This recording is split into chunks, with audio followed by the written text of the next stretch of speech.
Chẳng tí muối cho rồi ăn địch tón cứ sỏi kì mình ơ chứ chân ở bờ dân rõ tạm được muốn dưỡng mùi gì kế mình nắng mùi sổ ẩn sự đâu ở mà nắng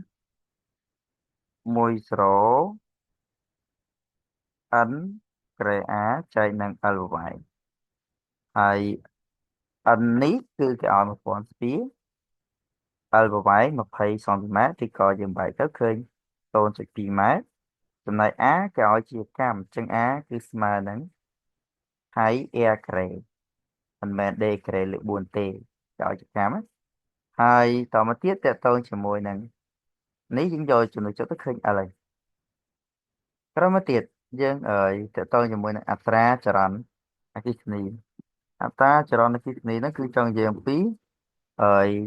DI ឬ DT តើ DI ឬ DT ស្មើដូចមិនដេច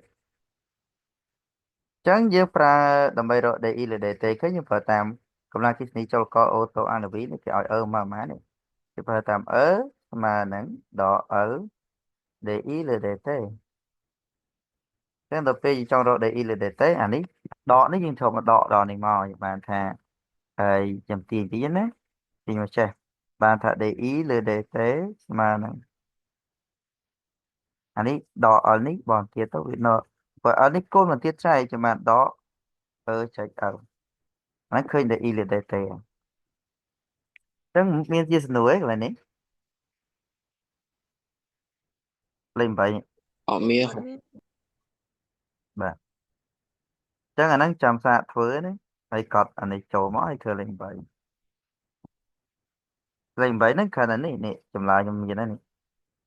តែខ្ញុំចង់ឲ្យយើងធ្វើថែមទៀតទៅដើម្បីបានយកកាន់តែច្បាស់ណាស់នឹងយកវាធ្វើថែមទៅឃើញបាទអានេះគឺយើងដកធ្វើតាមខ្ញុំនិយាយនេះអញ្ចឹងចម្លើយលើឃើញ2គុណដល់3អានេះឃើញដក39 37.5